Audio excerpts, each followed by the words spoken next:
Hello. What's up, friends? Actually, no, I'm gonna have a cigarette first because I'm fucking gasping.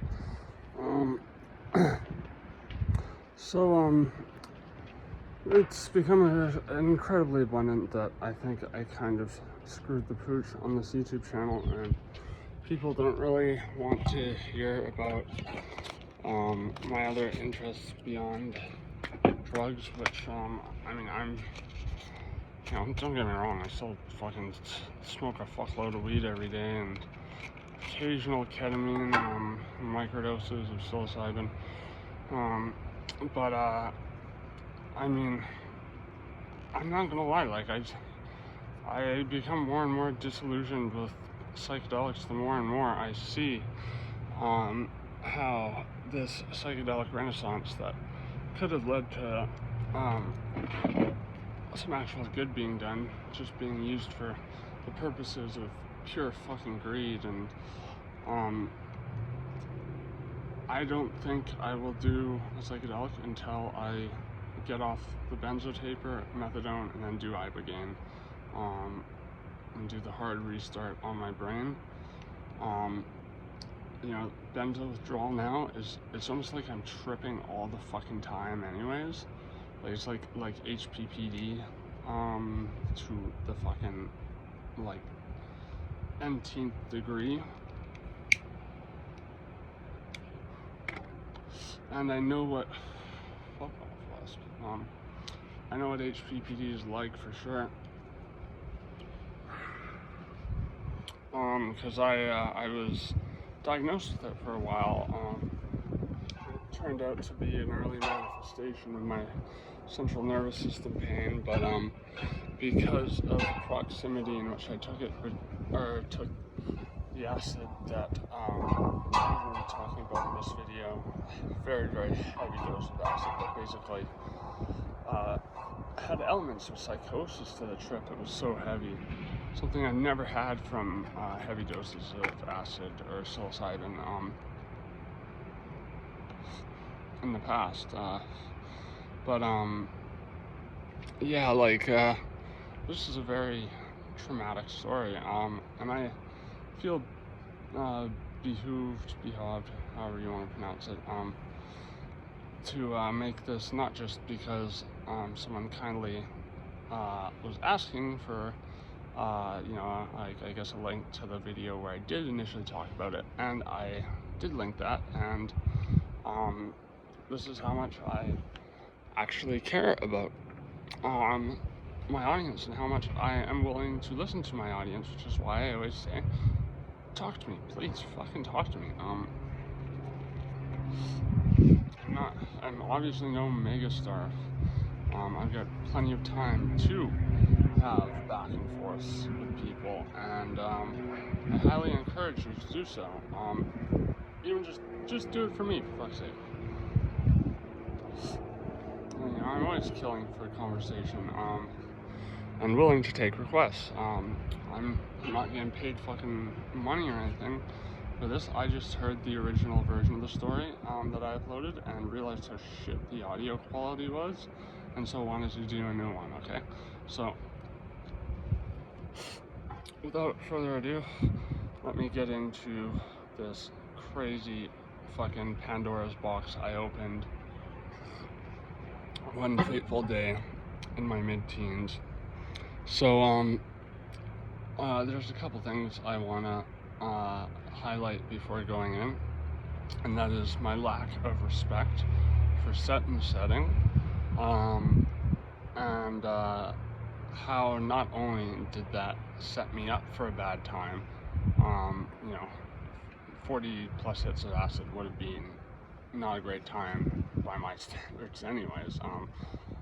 No matter how good I was feeling, I don't think it would have been fun or insightful, but I don't consider this to be wholly bad, but it took me a long time to get there because I thought I legit fried my brain, and I had LSD visuals for years that started not long after this trip, and they mostly went away once I started to get physical pain. well, in their opinion, feels pretty physical. And the other wonderful issues that come with having a shelled out central nervous system and compromised immune system. But as I said, now that I'm constantly going through benzo withdrawal, which is just fucking hell, man, it is so fucking atrocious, and I can't talk to people about it. They don't know how severely addictive benzos are and how dangerous they are, and they just don't really care, you know. A lot of people seem to have no problem with fucking like flooding me with all their fucking issues, and then as soon as I ask them to just, you know, hear me out or whatever, you know, to if they can say something, if they do say anything, it tends to be just the equivalent of bitch, or it's I don't know what to say. And yeah, you know, this ties into why I actually want to actually have more fluidity going on between you guys and me. Now, without further ado, let's get into it, because yeah, there is some context here. So leading up to this, why I was in the bad headspace and why I impulsively did this was because I went to this dealer who he was like psychedelic aficionado. He was constantly fucking on, like, you know, an 8 strip of acid, or like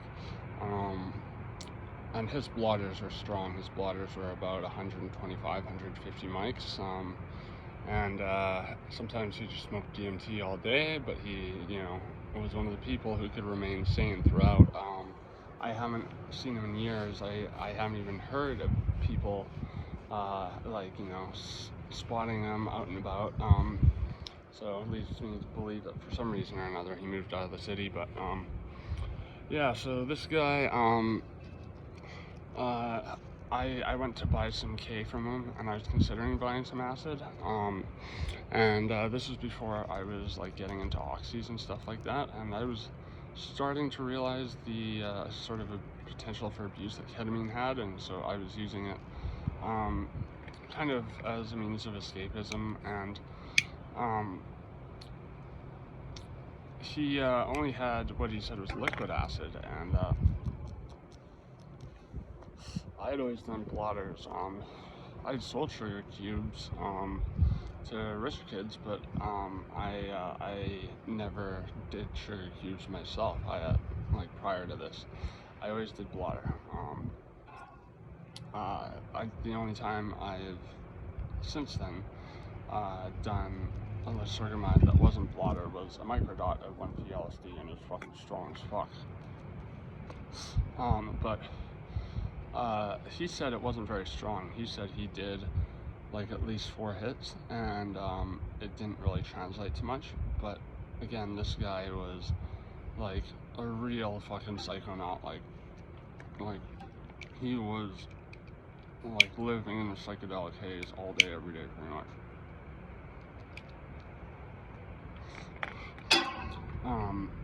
You know, maybe the reason he's gone is he's in a psych ward somewhere, or a residential facility, who knows. But you know, this trip was a large reason why I was institutionalized, in addition to me getting stimulant psychosis from injecting cocaine not too long after that, when I started to get into injecting hard drugs. But yeah, so he was like, yeah, it's not that strong, I'll give you a discount, and I'll give you like a solid dose, because I know you like 250 mics typically. That's what I was doing at the time, if not more, or like 4 grams of mushrooms. I know, when I was younger, I could just take more of it. I talked about this before. I do believe that it is largely imputed to my lack of existential dread, which this trip kind of kick-started. And so he put a lot on the sugar cubes. I didn't even really pay attention because I was more interested in getting some ketamine, because it's easier to achieve a sense of escapism from ketamine than it is from acid. That's for sure. But I did the K, and I remember my mom found the baggie, and she got really worried. She didn't know I was fucking with powders at this point, which, you know, I'd done cocaine a couple times by this point already. You know, I'd sold cocaine by this point. Yeah, that caused a bit of a spat, and you know, we went to talk to this youth drug counselor, and I got really emotional because I saw the hurt in my mom's eyes, and I don't know, I just felt like I was not setting myself on a good trajectory, and it turns out that was kind of the case. So I come home and I'm really like feeling an array of just negative emotions, and I make the stupid decision to do the sugar cubes thinking they're not going to be very strong. And because I was in such a bad headspace and I just wanted to get out of my head, which, don't do this, please, I can't stress enough, do not do this.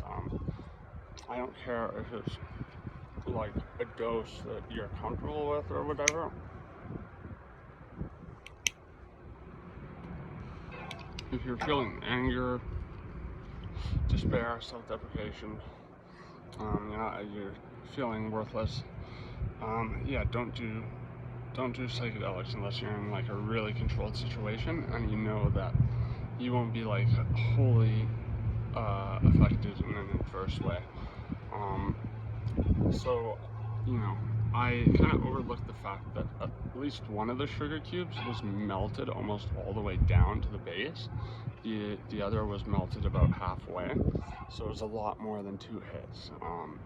I took them, and how I knew I fucked up was when I was tripping on what felt about like 400, 500 mics, 5 minutes after ingesting it. And you know, sugar cubes, it's not like you hold it under your tongue and you get that like slight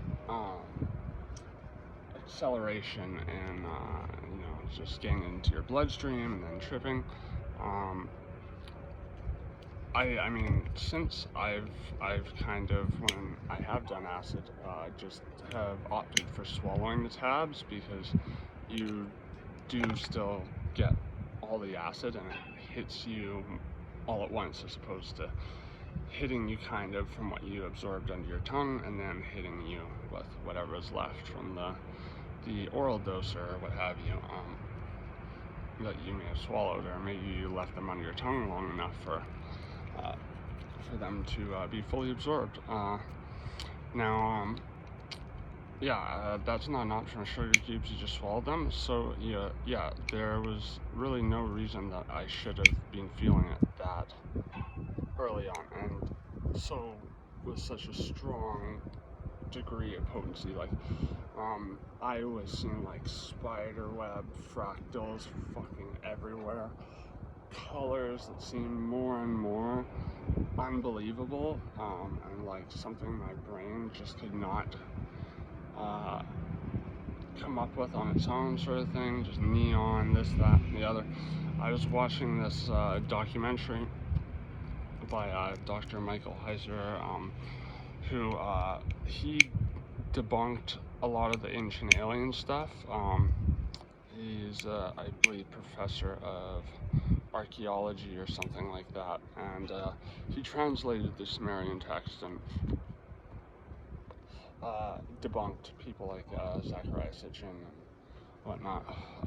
And so I was watching that, and I was really starting to trip. And you have to know that I was kind of blacking in and out after this, so it's kind of hard to tell you in any linear fashion.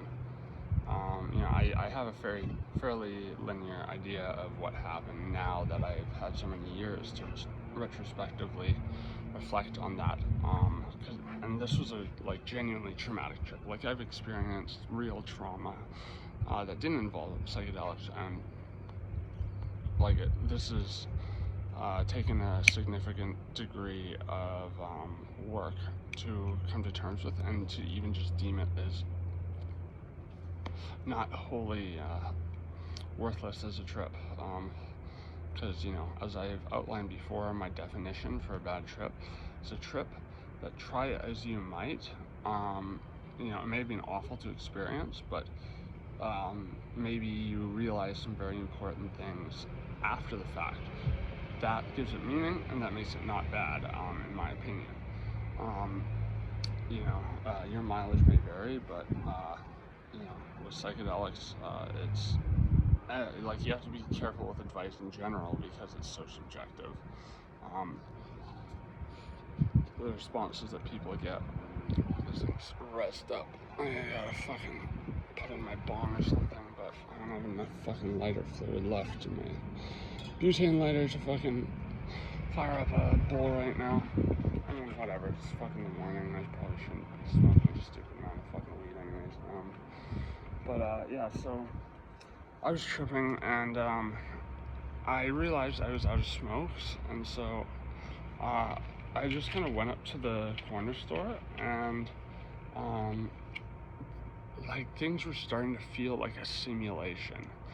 And this is what I mean when I say psychosis. Like, this was, like, it had an element of psychosis to it. It had an element of reality starting to seem like something that was just, and you know, now I would agree with some of these things on a philosophical level, but this was very literal. Like, I felt like things were just being put on like a play before my eyes, and I was in the middle of this cosmic joke. Like, almost everyone I saw was a woman pushing a stroller. And keep in mind, this is when I'm coming up, so like, I'm starting to become more and more disoriented. So I walked like the 2 blocks to the corner store, which felt like fucking forever. I had such intense paranoia that like everyone was watching me. Like, this is what I talk about when this is what I'm talking about when I refer to, you know, psychosis, which again, never experienced from psychedelics, and I've had some pretty high dose fucking trips. Like, my go-to before was 7 to 9 grams of mushrooms each weekend, or a 6 strip of at least 100 microgram blotter, and it was like, whoa, this is crazy, man. Like, you know, but I can't imagine doing that today. No, sir. Call me a fucking pussy, but I mean, I'll be blasted on my body for like a day and a half, and then a couple hours I'll be back on Earth, and then blasted out of my body again for the same amount of time. And ideally a year or so when I get to do ibogaine, which I think is the best way of coming off opiates, mainly for fledgling addicts, people becoming addicts, as opposed to people who have, like me, had on and off kind of stints using, for me it was heroin and cocaine intravenously. Heroin is just not a thing anymore. It's, if I wanted to do it, I couldn't. I'm not doing fentanyl, fuck that. I hate that shit. Not just because of its deadly nature, but because it's just not enjoyable at all. It's just like you black out essentially, and then wake up in withdrawal. That's it. But in any case, I walk up to the store, I get there, and these guys knew me pretty well. They knew that I did drugs and shit. I grew up in this neighborhood. It's not this neighborhood, it was another neighborhood. I've only been in this neighborhood for just about 2 years, I'd say. Now, I had one of these moments, and I've had moments like this on psychedelics, where something just is wrong about a situation, usually because I'm not doing something that I'm supposed to be doing. In this case, it was I was buying a pack of smokes. It was like 11.43 or something. This was back when they were a lot cheaper. Like, good luck finding a pack from, like, especially like a private owned corn store or something in Canada. Good fucking luck. So this was a while ago.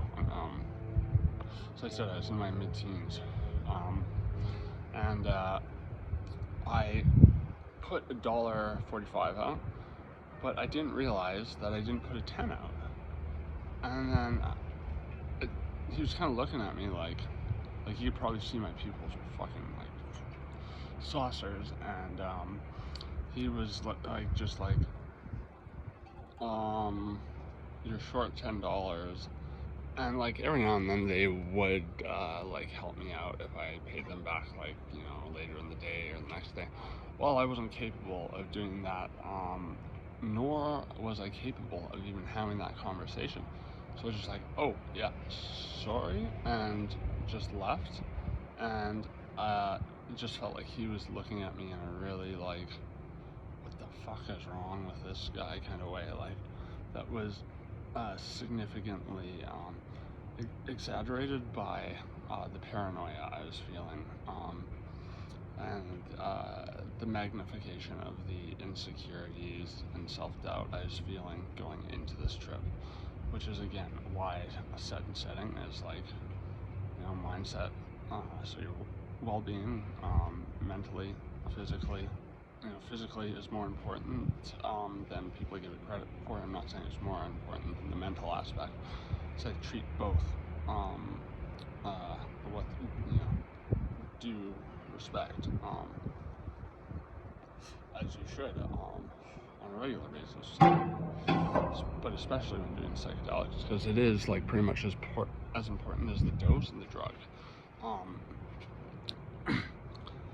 But in any case, I kind of just confused, leave the $1.45 on the counter and just walk away. And sure enough, yeah, more moms, strollers, walking up and down hills. I lived in an area that it was very hilly. I lived on this massive hill like that, right on the corner, in the corner house, looking down, kind of out into the water. And yeah, there's a lot of just kind of zigzagging alleys and pathways, and this made for feeling like that I don't know the name of the painting or the person who made it, but you probably know it. It's a bunch of staircases. Essentially, they are going up and down, side to side throughout the painting. It looks like they go on forever. I think there are variations where it has people walking up and down them and appearing all around in different angles, if they're like anywhere close to kind of an opening. And so it was this feeling of, yeah, like this was me going into a loop. This was me experiencing ego death. And I didn't have the understanding towards ego death that I do now. Again, I don't think I could even fully process what like death even really meant. I couldn't process at that age the gravity of the concept. The way the dynamics of death, the way death can be most tragic in that it causes people afflicted by the grief not to live. And for those of you who actually have listened to the beliefs I'm passionate about on pessimism, you know that I don't really value life and self and consciousness and procreation and all these things that just people hate. I'm not gonna what's the term, like mince words or whatever here. People hate with capital H, pessimists, and will just stop talking to you because they don't want to hear.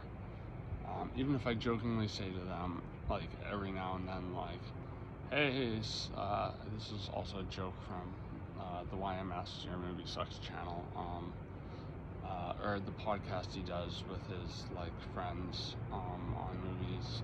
For a while he was going, Schenectady, we're all gonna die, and you know, I've done a video analyzing Schenectady, New York, right after seeing it, and that's actually a video I'm quite proud of. And if you want to hear some interpretations of like very, very complex source material that is very profound, deeply saddening, and like replete with disturbing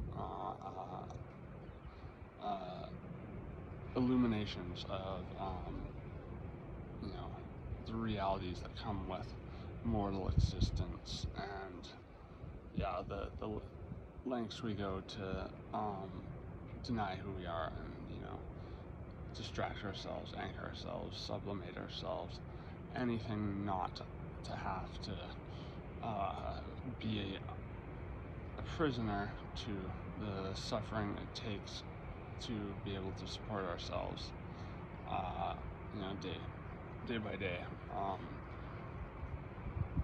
And these are all very, very important topics, in my opinion, when it comes to understanding the human experience.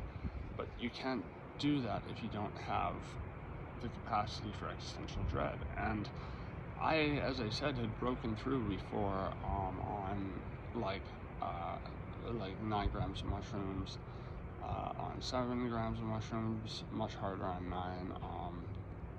I had not quite ego death from 6 hits of acid, but like the world had completely shifted into something else entirely.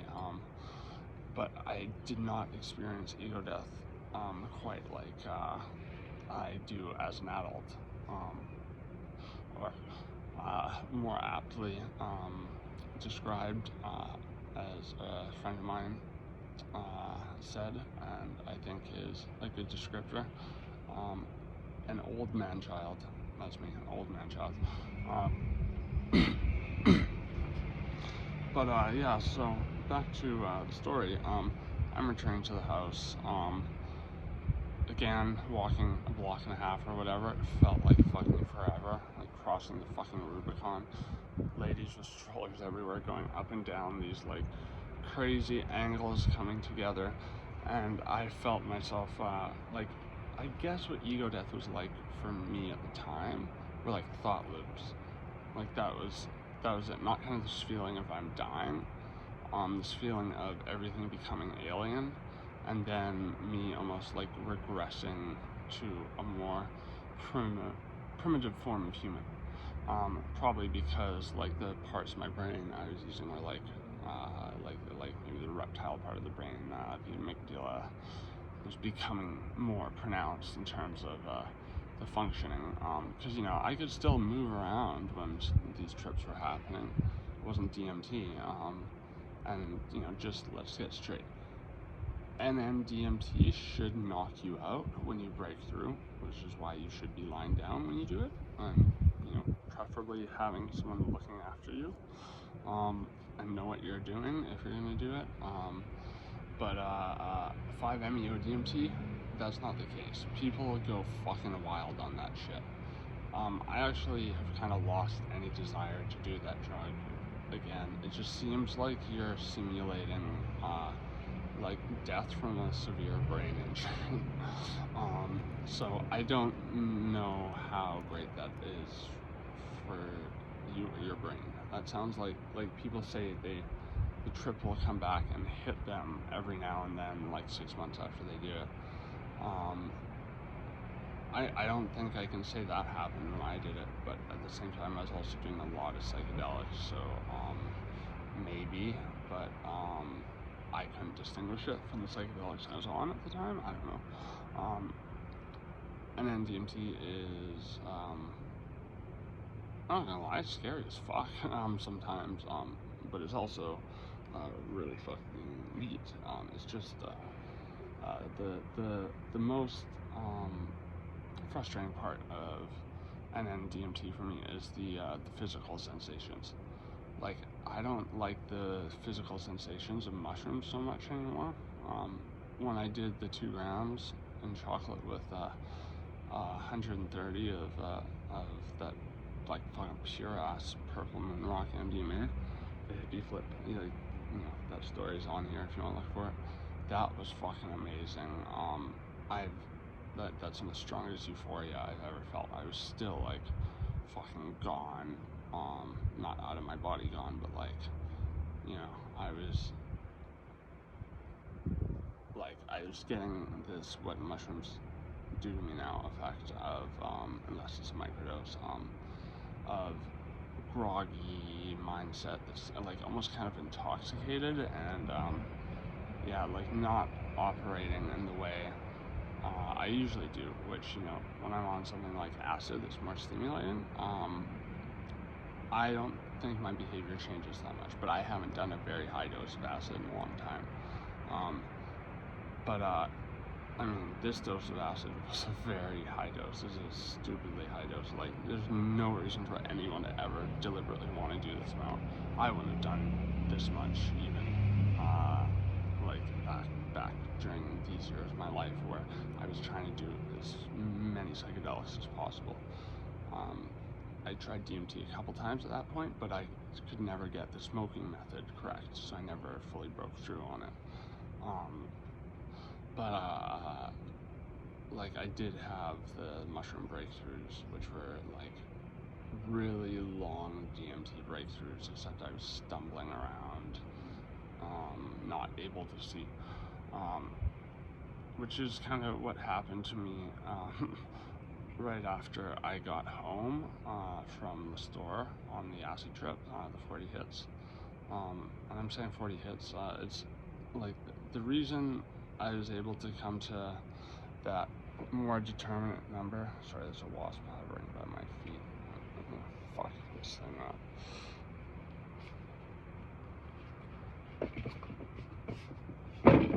Fuck off, you fucking stupid thing. Oh my god, I'm sorry, I had a very fucked up experience with wasps when I was a kid, and they just fucking really put me on edge when they get in my space. Jesus Christ. Okay, where's that fucking hose? Yeah, bonus content. You get to see me fight a wasp. Who will win? Probably not me. Where's that fucking thing? I have a chance to water the plants anyways. So, where was I? Oh yeah, that's right. I was, basically I got home and started going into a thought loop, and I remember the visuals so vividly. They were fucking beyond insane. It was scary. The reason I brought up the documentary earlier was I think it kind of seeded these specific visuals I experienced.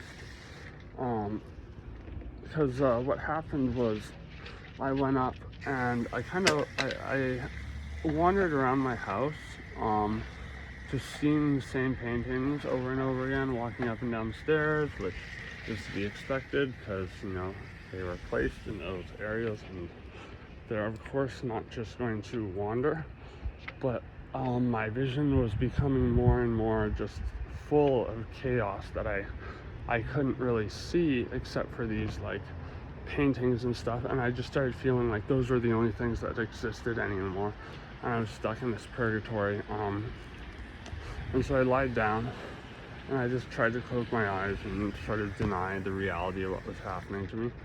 And this is where the documentary comes into play. So it was like my visuals were, my field of vision was peeled back, like full on, just like it was peeled away like a layer that was just standing in the way of something. And what it was standing in the way of was I guess what looked like a two-way mirror. I guess is one way since I could see them now, but it was almost like implied that it was a two-way mirror. And this is, again, why I, had the caveat of this being full of elements consistent with psychosis, because I think this one definitely was. And I think the documentary, just the topic of aliens, had really heavily influenced this specific visual, because it didn't even, when it was happening, it didn't feel real. It didn't feel like entity contact, and I feel like I've had entity contact from LSD, and this wasn't like that. Like, they looked like the aliens from South Park, the Greys, where they're like, there's episodes where they're more heavily featured, like, the first one with the anal probe thing, I'm not gonna get into that, but the aliens look like that, and they are watching me with these very menacing looks, but they look kind of cartoony, and they're watching me past this mirror. And the events of the last week of my life started playing out in my head, and it was as though I was like traversing these memories, but not at will. It was just sort of happening at its own crazy pace with no apparent rhyme or reason, and I had no control over it whatsoever.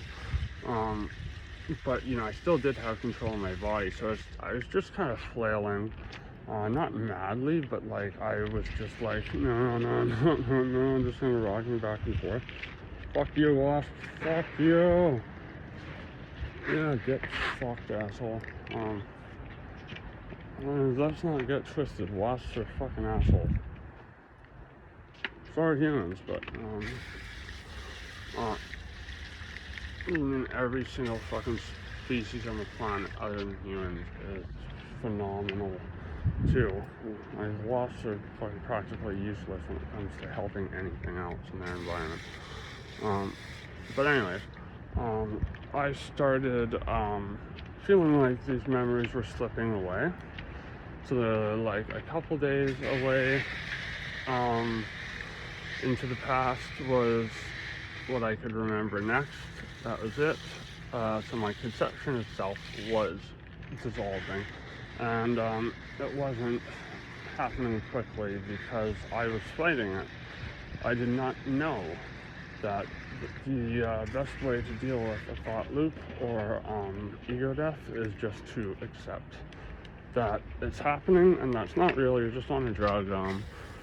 You're not really dying, and give yourself to it. And hopefully, fuck off, boss. Hopefully that'll do the trick. Now,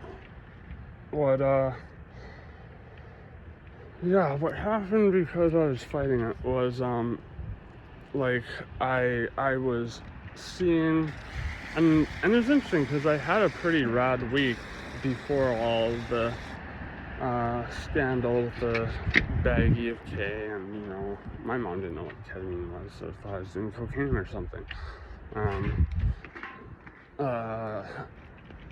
And it was becoming more and more of a trend that baggies were just showing up, empty baggies.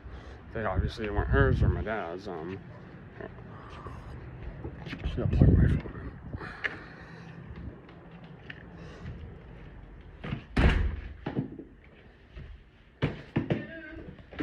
Just a sec.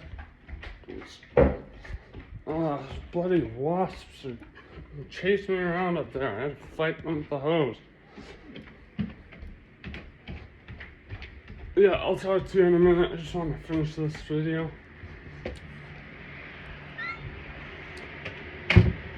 Yeah, let me say right now, I'm very grateful for having, wonderful parents. But does that mean your mama's boy fucking... Oh, yeah, totally. Does that mean you live with your parents despite being 28? Yeah, I'm on disability for a reason. But I'm also trying to find a job and shit. Okay, well, I talk about this, I'm going to do some exercise because I don't feel as obliged, especially because I don't feel much emotion or fulfillment anymore from prolonged anhedonia, just like extreme pain, stuff like that. I just don't get the motivation to just sit and talk to the camera as much as I used to. I don't feel like people really, if they do want to hear something from me, you know, like I see the average view duration. You know, majority of people probably just don't like listening to me drone on and talking the way that I do. I get why some people would probably find that annoying, but I mean, I really feel like I'm making these videos for myself now at this point, even though again I'm doing this by request. But I'm also, you know, doing it at my own pace because, yeah, I don't feel like I'm making these for anyone but myself to keep myself sane, because I very rarely can have real conversations with people, and I feel like I'm still waiting for some of those real conversations to happen. I had some since the start of this channel, but kind of just went away when I stopped doing psychedelics, and you know, it's unfortunate because I want to talk to a whole manner of people, you know, including you, whoever you are. Anyways, I'm gonna do some of my exercises while I talk about this, but yeah, just know for me, this is a hard thing to revisit. It really is. I take no pleasure in having to share with you what was a traumatic experience of mine. But yeah, it's better to confront these experiences anyways. So yeah, where were we? I was thought looping. I pretty much lost my vision. I had mobility, I had physical mobility, and at some point I called 911 on myself. Yeah. Again, it was not abnormal for me to be doing like 9 grams of mushrooms at a time and shit. Like being lost in a black fucking void, fucking surrounded by entities, shit like that. I'm just stumbling around, but like I always somehow managed to avert like negative outcomes in those scenarios. I even by happenstance, I think because this was bound to happen from being a teenager with kids who, you know, like as fairly well off as my parents are, they have never given me very much money, which is a good thing. If they do give me money, I gotta do something to earn it, and it's never much. It's like $10, $20. You know, they want to motivate me to, you know, fucking make money myself, which is exactly what I want to do. I feel kind of like just shitty and shameful when I just accept money from my parents, because I know, like, I feel like I haven't earned this, and I'm just getting this as an almost extension of you know, their generosity and whatnot. But anyways,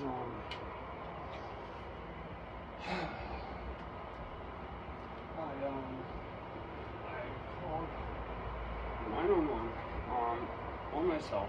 I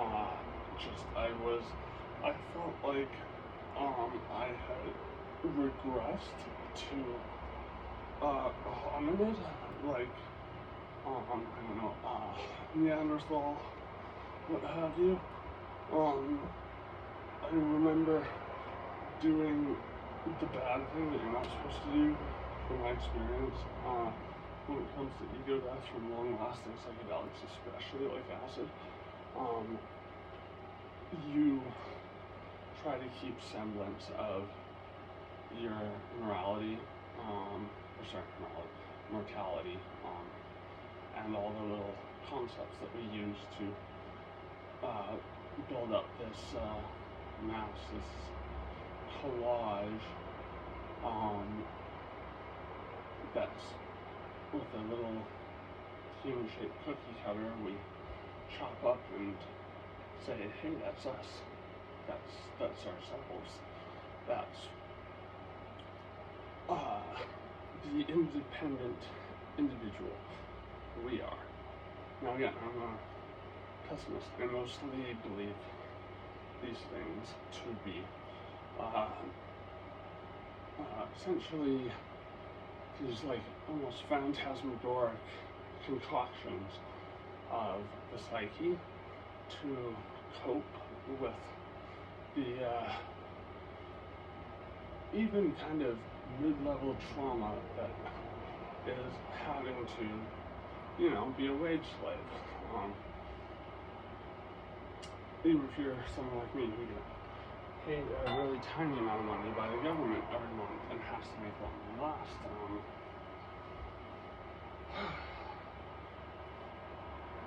Now, I just remember from the visuals at this point, it was like a circle going phew, phew, phew, phew, phew, phew, phew, phew. Like I was going through all my hereditary, all the shifts that in my ancestors' genealogy that led up to where I was then, which sounds cool, right? That sounds like a fucking tool song or something. Well, you know what? It was pretty fun and scary when it was happening. Hence why I called 911, and I didn't even know what to say. So, what did I say? I just went, please help me. Nothing makes sense anymore, and dropped the phone without hanging up. And then I just kind of wandered. And this is when I blacked out for a little while. I wandered into the suite downstairs that was occupied by a very nice couple from, I believe, Peru, and completely fucking freaked out the young woman who lived there. Well, I mean, she was a lot older than me, but just a fairly young woman by, you know, she's only a little bit older than I am now, maybe, or was at the time. I just remember coming to and lying in their bed and being like, did someone kill me? Did I kill someone and I'm being punished? Like, I think I was kind of freaking her out, which, yeah, with those kind of words, I'm not surprised that she would have felt that way. But, yes, eventually I just kind of wandered off. I blacked out again, but I guess I wandered off and, oh, just for the record, I talked to them the day after this happened, the husband and the wife. The wife was the only one home. I just remember during the trip her giving me these looks like just you did something wrong, but I was thinking that like I had done something really wrong, and like a plot for some fucking psychological thriller, I was being punished, you know. But the looks of you did something wrong was you just did a stupid decision to lie drugs, didn't you? That was the look. But yeah, no, they were completely fine with it. I felt mortified though for the rest of their stay there. Needless to say. But yeah, I blacked out. I was back upstairs. The cops were talking to me, and I couldn't tell them what my name was, and this like bothered them. And I was just like, I'm sorry, I'm not capable of telling you what my name is right now in this state. And yeah, it was kind of crazy. I remember they gave me a notepad and were like, here, please write down your name. And I just want like, which when I hear something kind of that makes it kind of interesting, as I've alluded to before, I had very bad ADHD as a kid. They tried to dose me to the gills on Ritalin. I pretty much refused to take it back then, oddly enough. I found the stash as a teenager and basically binged on it. But I just saw how it zombified the people around me, and this was at the point in my life where I was starting to show signs of it that were distinguishable. I was I guess 4 turning 5 because I was born late. I'm born like late in the year. They said, here, write your name down. I dressed up like a cowboy on the day where you sign up for kindergarten. And they're like, write your name down. And I just went like, scribble, scribble, scribble, scribble, scribble. It was just like the same thing that I did on the cop's notepad, just a bunch of wavy lines like that. And I got a similar reaction both times, where they kind of looked at me and they're like, that's your name? What does it say? Needless to say, they somehow found out who I was. There was an insane amount of like an ambulance, a fucking fire truck, like 2 cop cars. I do not know. I guess because there was so much ambiguity around like why I had even made the call. Like I didn't even go, I want police to, I want to be dispatched to EMTs, or I want you to dispatch EMTs, I want a fire truck, you know, like, I just said to the person who, you know, is giving you those 3 options, you know, volunteering those 3 options that you can choose from, to get an appropriate response. I didn't say anything, so they sent all 3. And oddly, I didn't go in the ambo. And by the way, I was in my boxer shorts right now. I was pretty close to as naked as I am now, just boxers like that. Didn't have the beautiful fucking 8-pack that I got now. Work my ass off to achieve any amount of fucking muscle. It's ridiculous. But evidently the firemen found me pretty funny. I was not saying anything. I was just going, whoa, what? Whoa. Like, that's what I was doing. Like, you know, the shit you see people doing the fucking toad or whatever doing. They're just like, like, because I was soaring through the fucking cosmos. Like, well, I mean, LSD is a very inner spacey type drug. You know what I mean? Like, it's very much something that feels like a direct projection of elements of the psyche in our own heads. That's just me. I find it very analytical in that regard, but I haven't done more than 200 mics for a long time. I actually haven't done LSD in general for a long time. You know, my system's just so fucked up. All I do is pop and occasional K. Like I got some edibles and CBD and stuff. These things didn't give me gastric reflux for some reason. I'd fucking take an edible and out. It's not an edible, it's like a little gel cap. Same thing fucking Joe Rogan took on his show. The like 10 to 10 THC or CBD. Yeah, no, other than that, fucking, most drugs will make me feel like shit right now. Because there are other drugs that are prescribed, I'm addicted to, that, really fuck me shit up. But, you know, I made my bed. I'm lying in it. I just want to make sure you have no illusions about me, like, giving you psychedelic content that will come from non-existent fucking trips. I'm sorry, this channel does not exist for me to lie to people. This channel exists not only for me to tell people true stories and what I try to make a balanced depiction. I have a duty to be honest and not biased in one way or the other. And that, psychedelic's bad or psychedelic's good. I think,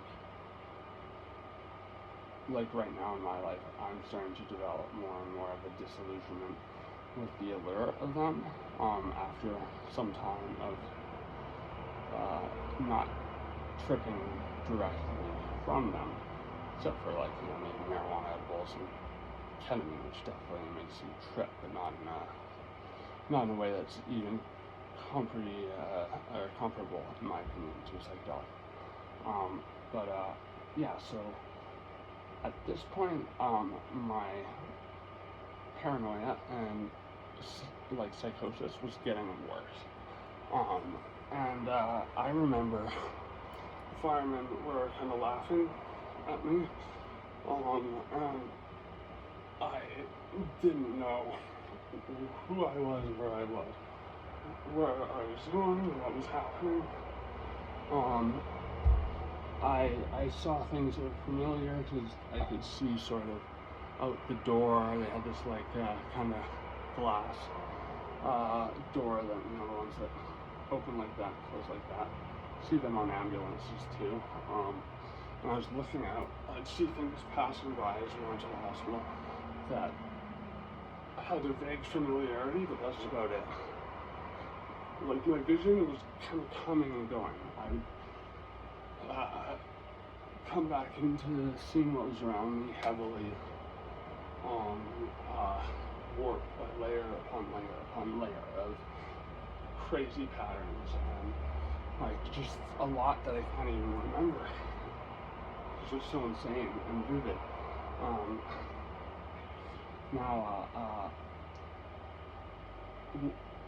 The element that to me seems like psychosis was I saw this poster, and it was this was right, I guess, around the time that fentanyl was first starting to show up, just a little bit. Like, I remember, and again, this was before I became like an IV addict, which, you may see those like most people do and think I'm shooting up. These are fucking scars that are, get a good fucking shot of that because I have to look at them every goddamn day. Those are scars from years and years of shooting up every day. And I was very careful about how I did it when I did it. I did it in safe injection sites. I rotated from one vein to the next every single shot. But the thing is, in reality, I was using too much to not make a mess of my veins.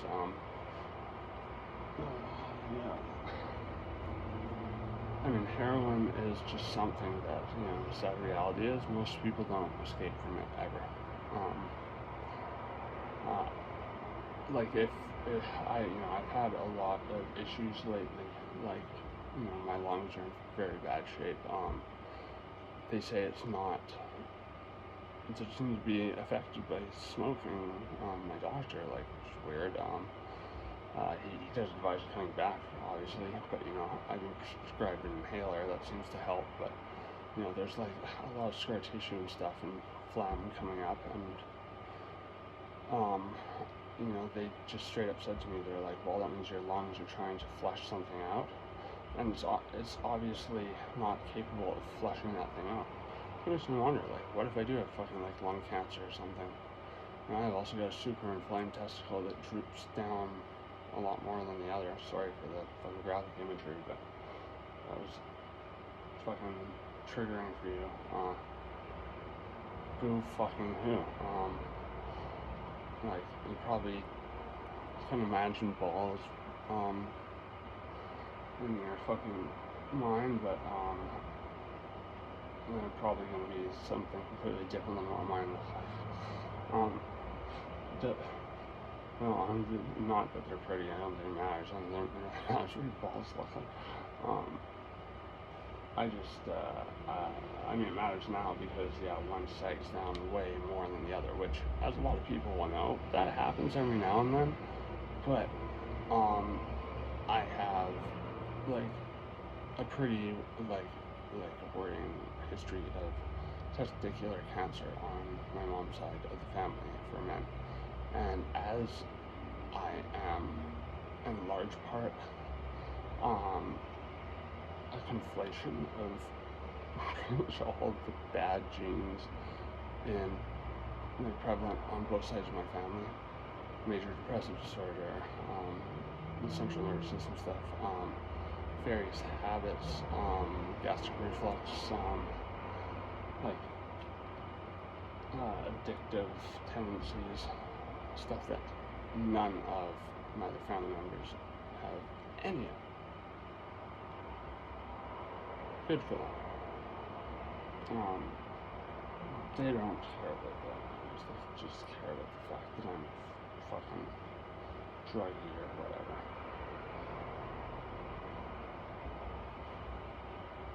Anyways,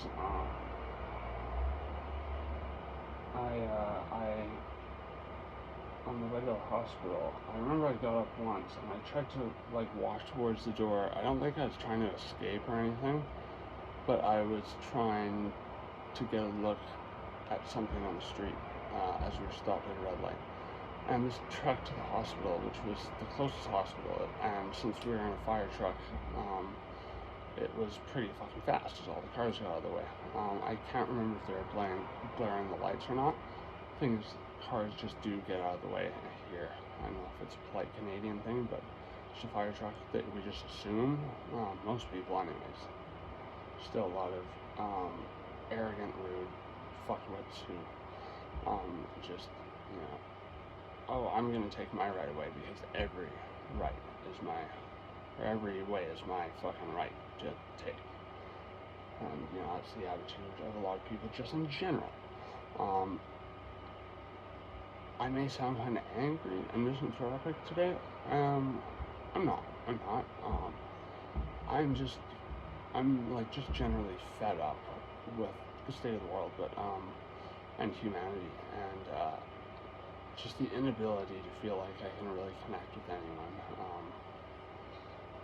That people actually care about connecting with me and not just, oh, I cherish you, but, I cherish the elements of you that, provides all these services for me, which I'm always happy to do. I'm a loyal friend, which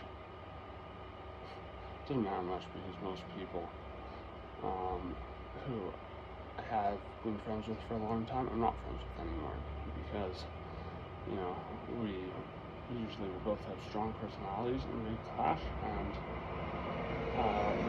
go through a cycle of having a, kind of mid-argument online, one of us blocking the other and whatnot, but, it's, unfortunately stuff like that and also just my absence in the world, beyond just my kind of neck of the woods. I mean, I get out as much as I can. I spend most of my time volunteering and helping a lot of people with, heavy lifting and stuff, and promoting the growth of plants and crops and stuff like that. And, I'm working with the resource team to try and get a job, even though, I can't tell if I'm going to have a good night's sleep or I'm going to only sleep for 10 minutes and my pain clock will just keep ticking and I will be on the verge of fucking screaming by the time it's 5 in the morning. So it's very hard to commit to a job. I'm certainly not lazy. I get fucking cooped up. Uh, and it's my fault when I do that. I do think I need about an hour every day to myself, just to recalibrate. But I can't stay cooped up for more than if I'm watching a movie, maybe 2 hours. But otherwise, even that, I'll go out and smoke a doob and a cig every hour. But yeah, anyways, I just I credit the fact that I haven't just fucking just tried to jump in front of a fucking bus or something, because I don't think anyone is built to take the amount of severe inner turmoil that my central nervous system, my brain is going through. It's like cold razor blades, and nothing I can feel is warm. Everything is just cold. When I'm in the sun, it just is. It feels like I'm getting a sunburn. That's the closest I can describe the warmth, the feeling like, even though I'm doused in sunblock. And I just feel the sweat, like cold sweat, and cold sweats when you're in withdrawal. Anyone who's been in withdrawal, physical withdrawal, can attest to this. It feels like icicles just coming down you, and it's fucking painful.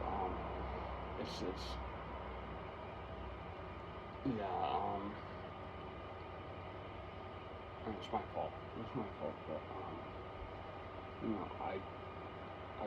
I took different doses again because I was pretty sure something severe was going on with my system. I was working a lot, and it wasn't super long days, but it was like every fucking day because me being not charismatic, but just talking to people, getting people to feel a sense of community, doing what I did for a while. Another thing that led to a relationship, just going up in flames because someone couldn't handle their own problems, and I've had my own problems since then. I was basically asking to be fed Xanax throughout the day. It was actually Tislam in Xanax bars, but 2 milligrams of Tislam every fucking 8 hours or something like that. And I got addicted really fucking fast. With central nervous system sensitivity and prior addictions, physical dependencies on benzodiazepines means you will become more and more prone to becoming addicted to it each time because your brain goes, oh, that's that lovely chemical that your brain just forgets all the agony it caused. It just remembers that it's like, oh, that's what let my system relax, and that's what kept me sane, because I once a week would be able to get all the pain and the HPPD like symptoms I was having just muted. That's all it did. It wasn't even that euphoric, but anyways, that's not related to the story, but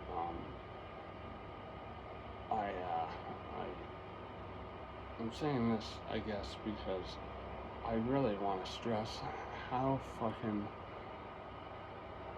I would say ostracized is a heavy term, even though, people are making up lies about me. They're not very,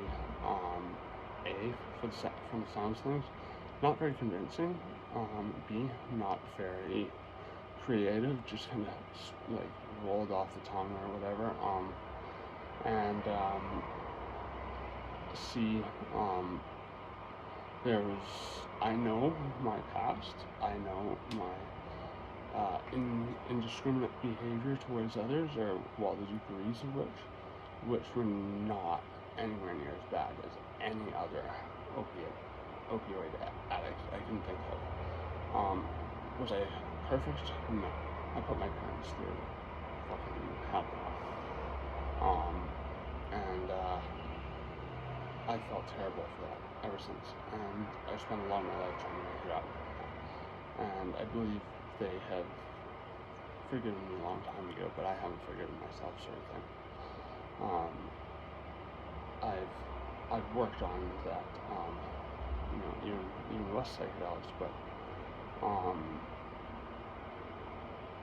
closure, especially when you're someone like me with major depressive disorder or any mental illness that promotes cycles of just like self-deprecating feedback loops in your brain that just like, it doesn't matter what you've done, you're not allowed to feel proud of anything. Anhedonia means that fulfillment was just a distant memory. I still go out and do things and help people because I just think it's what you're supposed to do. So, I don't worry too much when I hear people say stuff about me that's crazy and untrue, because they don't have anything that is true to go off of. Essentially, everything fucked up in my life that maybe I was wrong in. I've talked about on this channel. I probably devoted a video to it because I've been very reckless in my life, and I'd say selfish when I was an addict. But when you are physically addicted to opiates or opioids, it is inherently selfish because you feel like it is a survival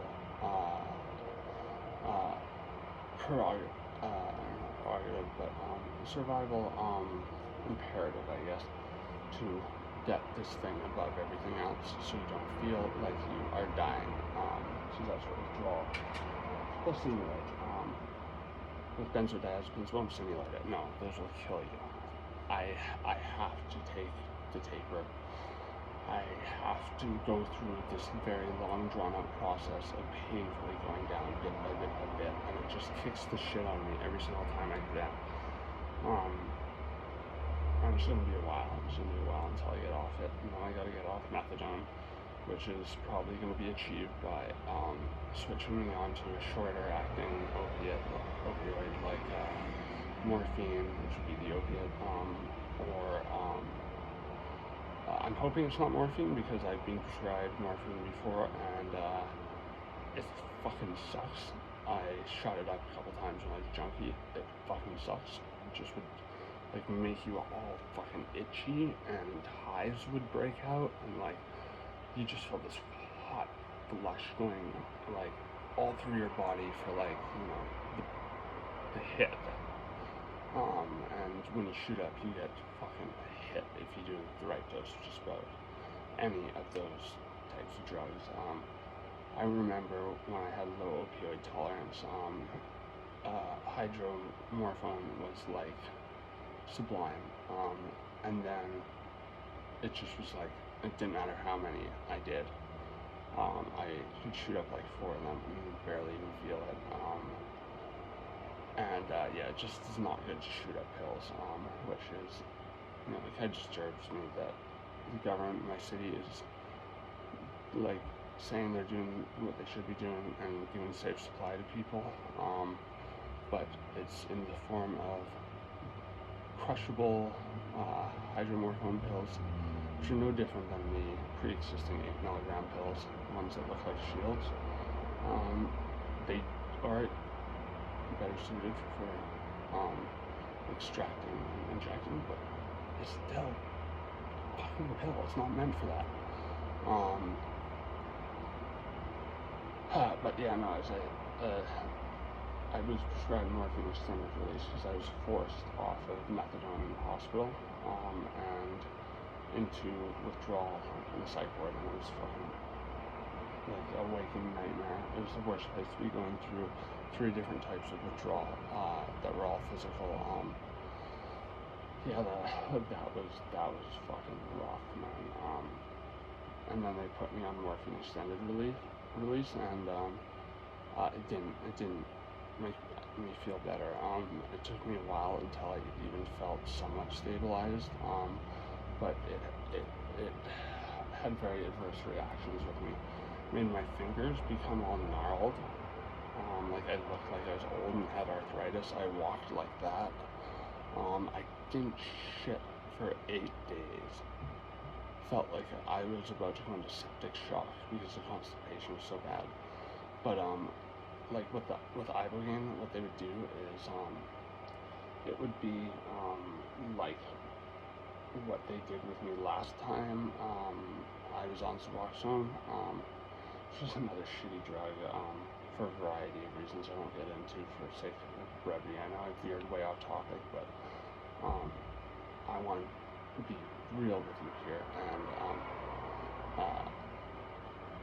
yeah, you know, articulate out loud what I wish I could just say in general, talk about in general, but you know, this would be too personal to most people, or you know, it would just be downright dangerous to me, to most people. Most people would be like, oh, he's addicted to benzos, what a fucking degenerate. Yeah, I was taking fucking 6 milligrams of meticulous a day. I used to recreationally take about 30, 40, which is way too much, but I had a very high tolerance to benzos my entire life. It took me a while to figure that out, but yeah, like it's like one of the few drugs I just always had a built-in tolerance towards. I had to take like 15 2-milligram Xanax bars if I wanted to get like a fucking benzo high. This was taking enough to get through a work day, and I just very quickly noticed that I was addicted because it feels very distinct. The symptoms are all over the place. There are no set of symptoms, but the feeling that comes with it is, which is almost impossible to put into words. It really is like, yeah, that train's here, and I gotta ride. But anyways, back to completely veered off topic here. Trust me, it is actually relative, because what happened was in the fire truck, I stood up, and the firemen stopped laughing. They're like, hey, do it. Whoa, buddy, just get your seatbelt back on. You know, it's a good thing I didn't just take off into traffic, open the door and take off into traffic. It was probably locked anyways, but I saw this poster, and it was like something, I couldn't read the words, something to do with fentanyl. It was a government PSA, and it showed, it's like that, big poster, and it showed a body, like a body bag from here down, so you could see the toe tag, and I saw myself. It was like something clicked. I was like, this was like total psychosis. I was like, I know what's happening now. And I blacked out again, and I was being wheeled into the hospital, and these cops were talking, and I was hallucinating them, going, like, what did he die of? Oh, take cocaine, ketamine, and listing off every drug I had done in my life up until then. And it was so interesting. I had that aha moment, and then I blacked out for about at least 20 minutes. Came to, and I was like finishing that same thought. So that image, body bag, toe tag, fentanyl, PSA, be scared of drugs, poster, that was fresh in my mind's eye. And so I just, and again, at least 20 minutes, if not an hour, had gone by. hard to say because, you know, I can only go off my own recollection of events, which were obviously very skewed. It's hard to say honestly that I can be a reliable narrator for the story because I had like zero perception of objective reality. I felt full on like this is a simulation. Now I am being fed all these drugs by the cops and the doctors somehow that they all listed off, which was pretty much, I think, just my psyche going, yo, look up, sonny boy. These are all the drugs you've done over your life. That's a lot of different drugs for someone your age. And even though, you know, you're raised on death drugs, like, to be able to experience all the different perception altering things out there, you are kind of going the William Burroughs route of narco-analysis to just full-on narcotic dependence. I did not heed that warning. I was not mature enough to heed that warning. I can't stress this enough. Following this trip, I thought it would ruin my life. I thought my brain was fried, and I thought there's no coming back. Who knows? Maybe it kind of is, and maybe, I'm pretty sure by the time I'm done this taper, I may be like fucking brain dead. Not physically dead. You know, again, I do think I could have like this is a stretch, but like a terminal illness or something right now, because I have experienced ever since this time in my life varying degrees of chronic issues that have all been like indescribably horrible. I would never wish them on anyone. There's a lot of people who've done me dirty in life. I would never ever want them to experience a hint of what has essentially bound me to living in like this just dungeon of despair, where the torture never stops. If you got that, congratulations, you have like a surface level understanding of Frank Zappa's music. Sorry if I have kind of a pissed off, sarcastic tone today. I don't know why. I had a very good day yesterday, chilling with a buddy who got back from basic training for the military, and he's like fucking all jacked and shit, looking good. He's a super fucking smart dude. Yeah. I don't really subscribe to the idea of best friends so much anymore, but I feel like I relate to him for more than just what anyone else, and he is an honest guy, unlike most people. I've been very soured by a lot of experiences I've had with people, not over the last just a little while, but my entire life. It's been a trend to be good-natured to people, give them several chances, and then they still fuck me over, and scapegoat me because they know that it's going to break my heart, and I'm going to have trouble trying to repel their attack, their lies by deflecting by means of, making up derogatory bullshit about them. I'm not stupid with that fucking level. Thank you very much. But anyways, so back to this is I think my psyche is consciously or unconsciously making my tangent a little bit more relevant today. And I'll tell you why. Because I'm talking about how I hate being framed in a completely manufactured light by people who know me and are using that credibility of knowing me to share egregious lies.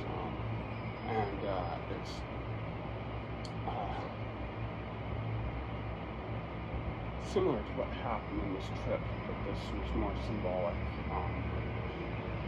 and psychotic, because I trust me, you will know when I explain this, I was not thinking straight at all. So I had that fucking dead guy from fentanyl poster in my mind. I thought I was going to be that guy, and I was going to be stuck in that purgatory for however long the cops needed to keep me there, and it felt like an eternity. I would be their poster child for drugs bad, and even though I was having oh fuck, maybe drugs are bad moment at this time, maybe I just fucked myself up for good. There's no going back, because I did have some moment of lucidity that came back for like a split second, just annihilated. I thought there was a conspiracy against me, and I was going to be put in things, and I blacked out again, and when I came to, I was apparently overheating really, really bad, and the doctors were very, very concerned. At this point I couldn't move. I was like paralyzed by the just how far gone I was from my body, and like how much my whole brain felt like it regressed to the point of like in the movie Altered States, where the dude essentially every time he does his mushrooms in the sensory deprivation tank, he goes back farther and farther through the phases of evolution that led to getting us here.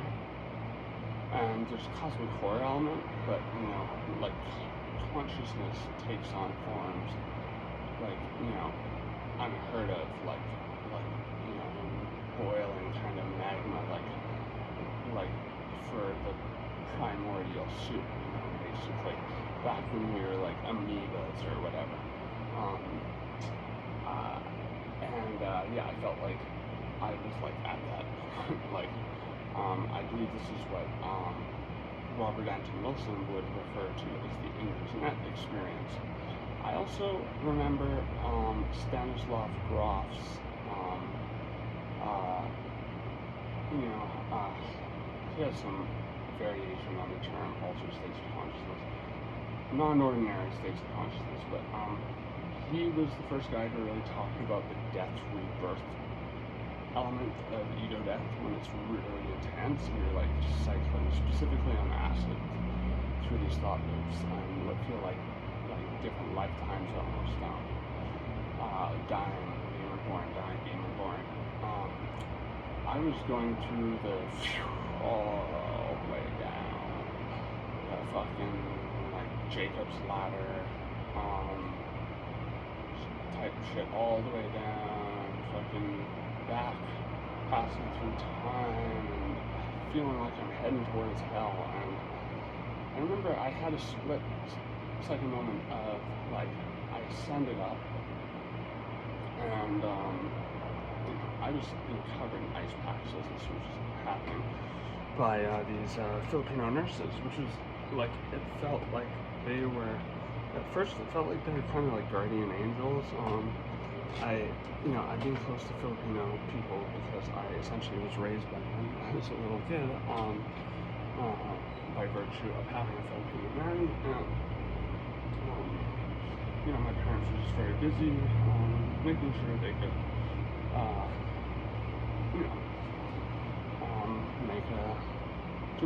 do everything they had to do to secure themselves the ability to make a living to support me and themselves, not luxuriously, but in a way that is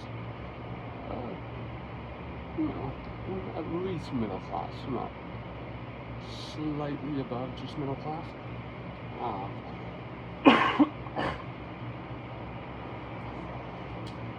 need to smoke more weed. The element of psychosis was gone, but as I said, my concentration is bad now. Oh boy, what is nothing compared to that? I was all over the fucking place. I was all over the map.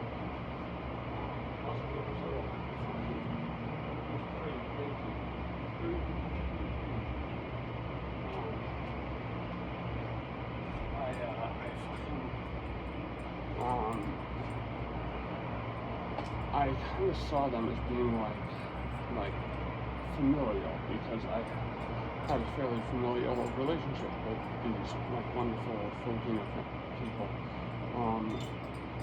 But then I kind of remembered how there were times where they, like when I was a child, I had really bad pain from teething and ear infections. At this point, teething was the issue, and I used to go around and pick up like even cigarette butts, and maybe that's weirdly prescient that I chose cigarette butts and then developed, because arguably the addiction was going to kill me. You know, I would try to eat them, and they found it fucking hilarious, and they would like take pictures of me doing, like about to put one in my mouth, and then come and slap it out of my hand. And, you know, they made sure I didn't eat any, but like, you know, I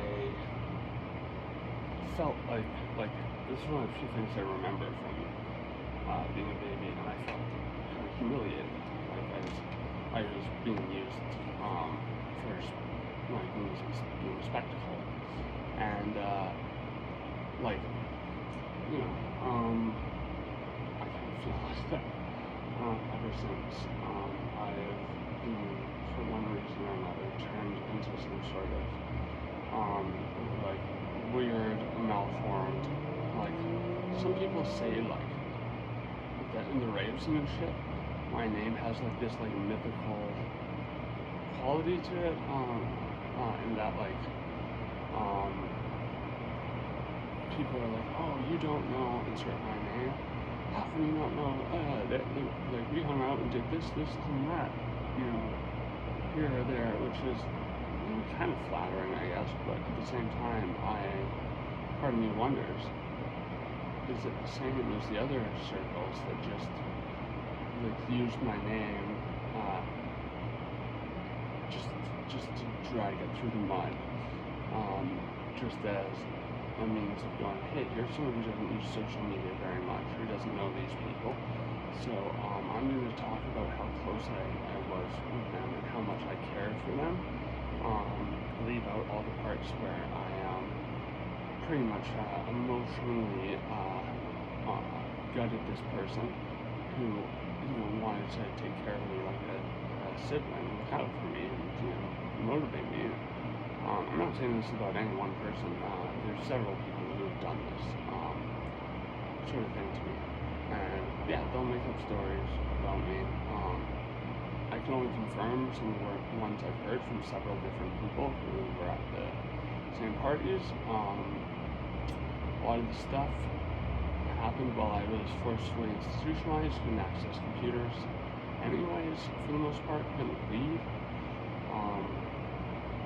Yeah, they would say just, you know, vindictive, in my opinion, maybe not intentionally in their mind, but in my opinion, vindictive things about me.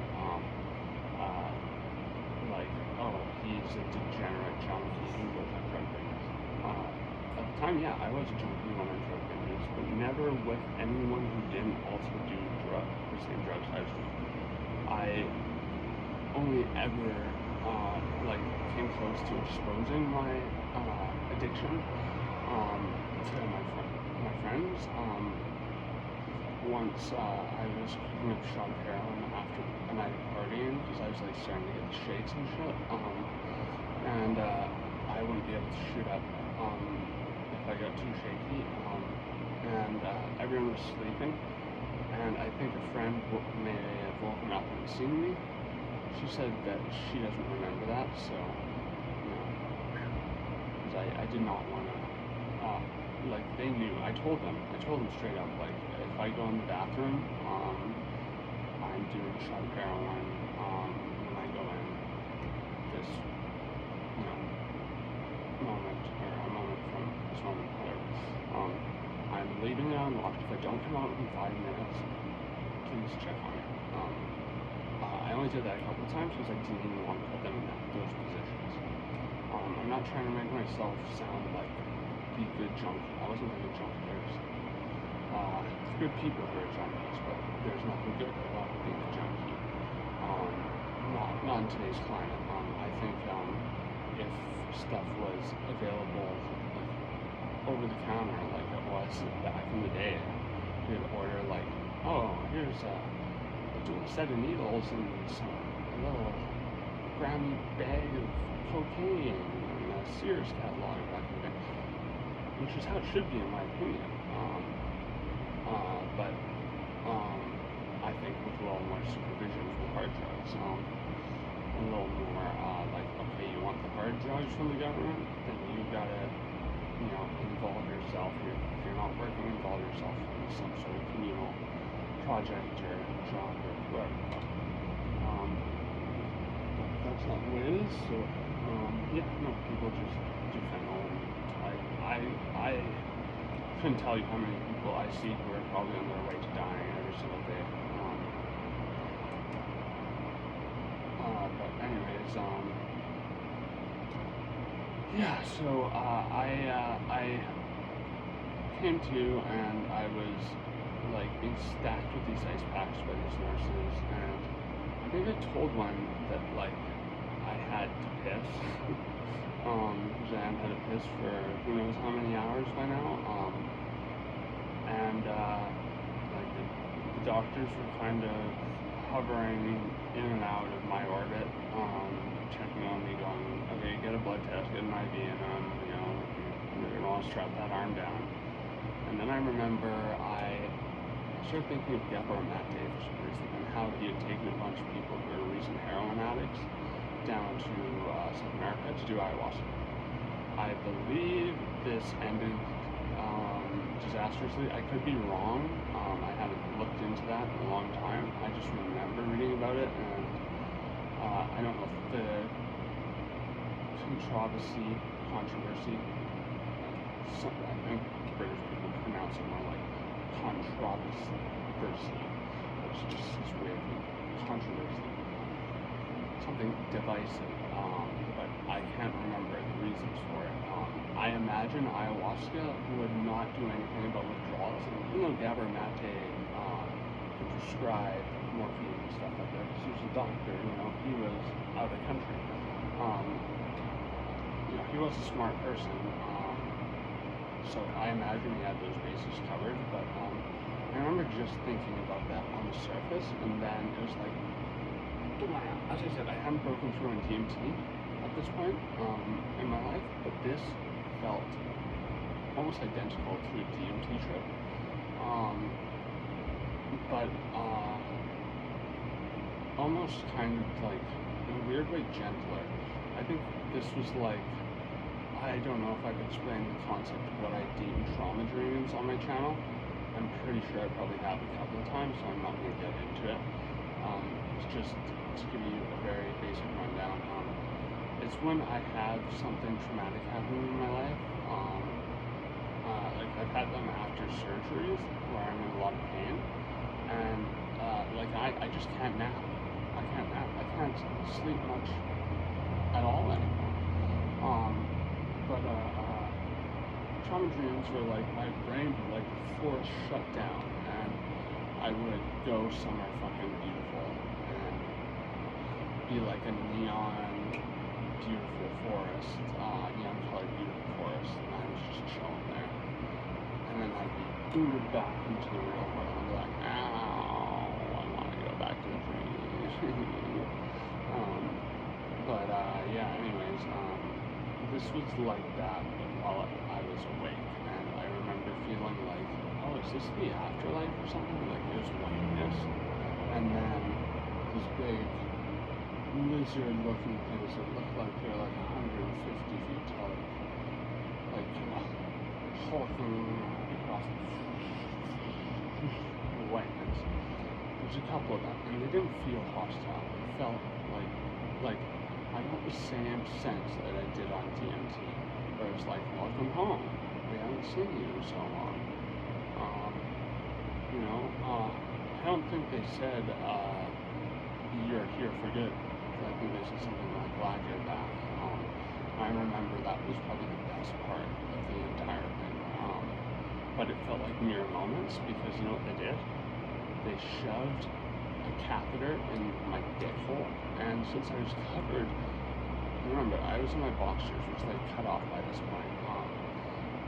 I was covered in ice packs. They shoved this giant thing in my dick hole, rammed it right in my dick hole, and it literally felt like rape. And I've had, I don't know if it was sexual assault because I was intoxicated as fuck. This person got me very intoxicated, and I was kind of flirting back, but you know, let's just look. I'll say it right now. I'm not a fan of being a bottom. Okay. Dick in the ass is fucking painful. And when the actual assault happened, I was blacking in and out from alcohol, and being ass fucked by this guy, and it was very painful. I don't mind, like, you know, messing around with certain dudes. I'm definitely much more straight in my predilections, I guess, if you will. But the thing is, I have prostatitis, so I haven't fucked in 5 years at least, anyways. Which, you know, is shitty and makes me feel super alienated, but you know, it's no one's fault that I developed a medical condition. If anyone contributed to it, it was me. Bad things I was subjecting my body to. Yeah, no, the reason I brought up the thing that happened to me in real life is because the perceived sexual assault I was having in the hospital felt like my dick was being raped. Imagine that, if you will. It's fucking terrifying. Now this is where things just kind of, I mean, they must have peaked. I was really fucking cold, really like not happy, and I was cycling through ego death, rebirth, every fucking like 10 seconds. Just that circle I told you about earlier, where I seen a little thing bobbing around like that, and it's basically like almost like representative of you know, my microbial ancestors all the way up to me now dying because I did drugs, cutting off all those years of evolution. Imagine that, if you will. As I said, I was not at all being hyperbolic when I said this is insanely traumatic for me. It took me a long time to even want to think about it, especially in an introspective way. But so that happened again and again and again. And then I guess like there's this pregnant lady giving birth next to the area I was in the ER. So yeah, I was surrounded by people in the ER, fucking, you know, in pain, fucking, you know, just people rushing back and forth. It was just an awful place to be in such a state. This woman was giving birth, and I thought this was a hallucination until I asked about it later, and they said, no, there was a woman indeed giving birth beside you. I was like, is there really no other stalls? And they're like, no, there are plenty. And I just put her beside me. I saw myself turn into a baby.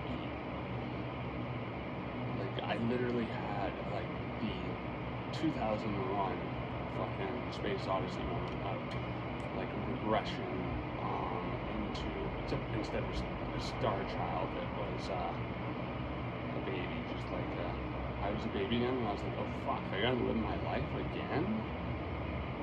Fuck off. Which is, I've had similar instances of ego death, interestingly enough, as like one stage of ego death, where I'll either feel like I'm born again, literally, into my own life, or someone else's life, and I'm like, I gotta live another life? Bullshit. Yeah, like, you know, reasons why this like catapulted my brain after this into, or my mind, I guess, into really thinking about the existential, where I wasn't at all. And again, I was very young. I was about 16 at the latest when this happened. And so yeah, she was screaming, she was wailing, and I was like screaming, wailing, and I know I was screaming and not going wow, wow, but it came out like wow, wow, like I was like really a baby. And it was like the nurses around me were mocking me, like, look at this little monkey. Like, which, by the way, I have a nice sized dick. I have no insecurity inside that. It's not huge, it's not fucking tiny. It's about average. I'm proud of my dick. It just doesn't matter because I can't use it anyways.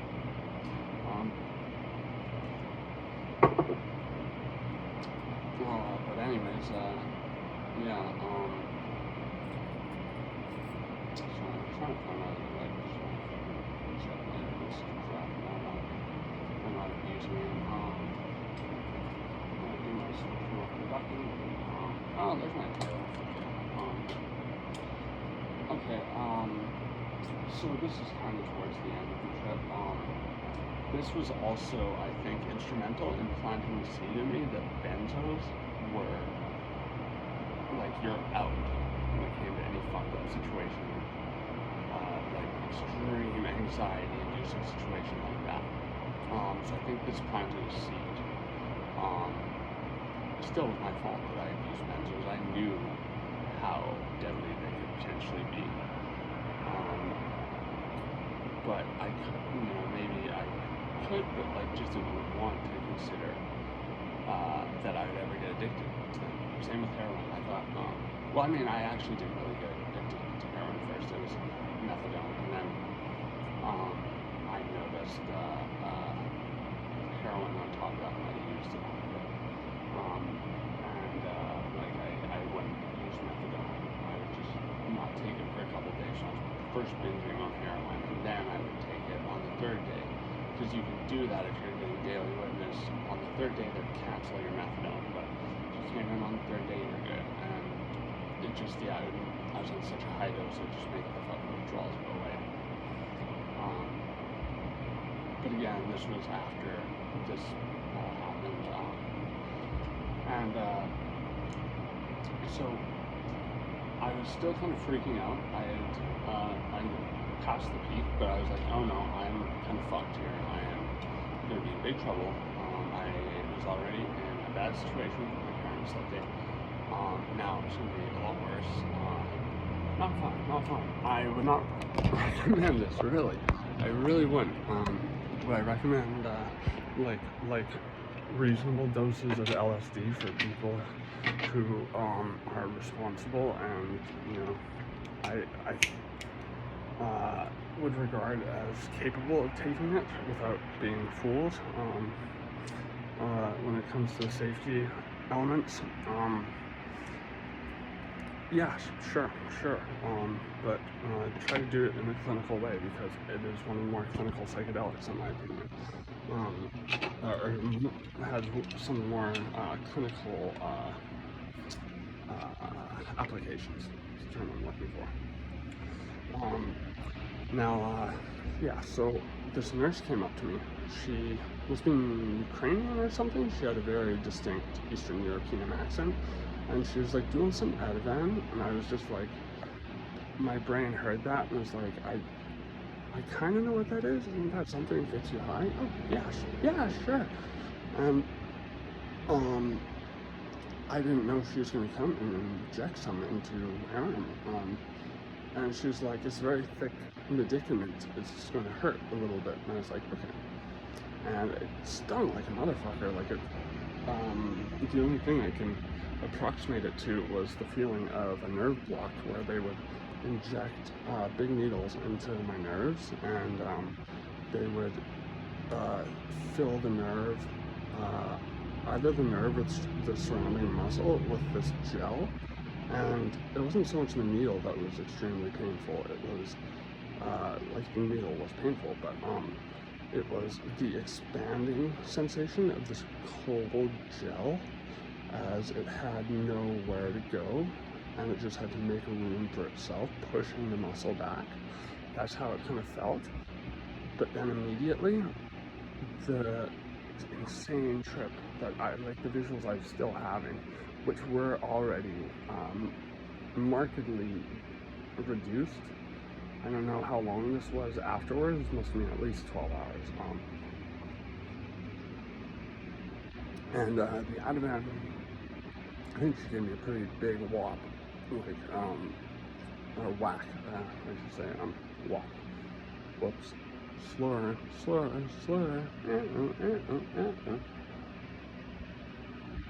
Oh. One seems slow. Might as well be about Italians.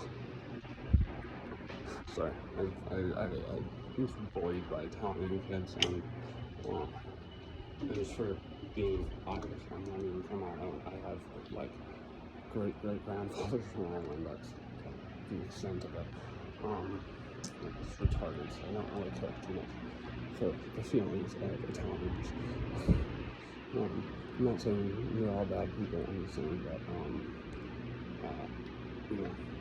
I just say a lot of like misogyny and negative stuff from people who, are put in positions where, Italian men get to be dominant over them, whether they're workers or women.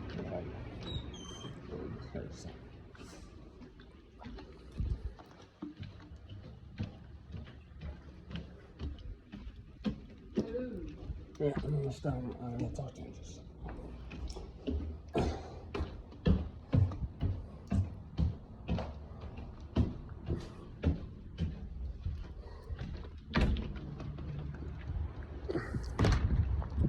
Okay, let's put a fucking cap on this because we all need to get on with our lives. Yeah, the Ativan basically killed the trip, as benzos do. I'm not adverse to people carrying trip killers if they're going to do psychedelics, but you gotta be careful about using them as a means, or using psychedelics as a means to an end when it comes to using the trip killers, which is getting into psychedelics for the wrong reasons entirely. And maybe it's just me, but when I do something like mushrooms without like respect and without being upfront with the drug,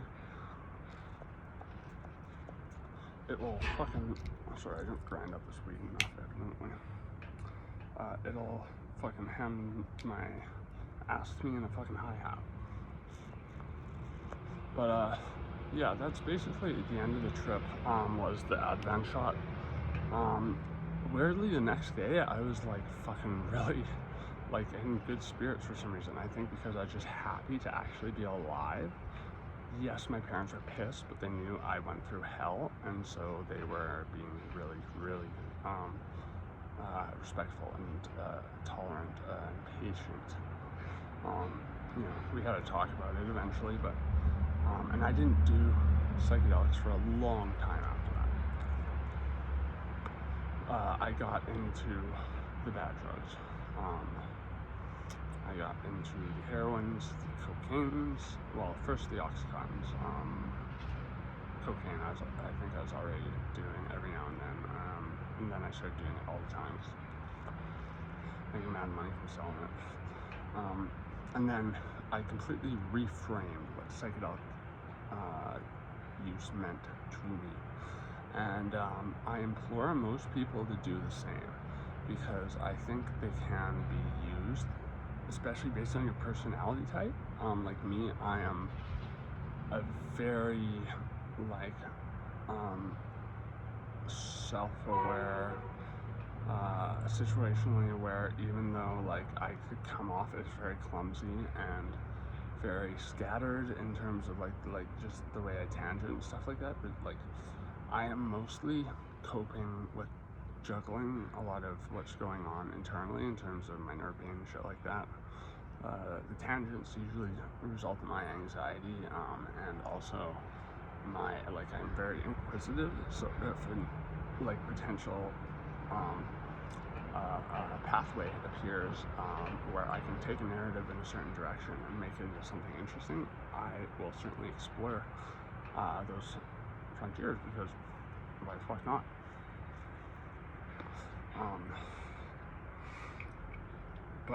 Yeah, there you have it. There's the, I would say, maybe the DOB trip was scarier, mostly because one person I was with, fucking it's starting to rain. Jesus Christ. The weather here has been fucking wild. Yeah, it totally is too. Weird. Because it's like sunny over there.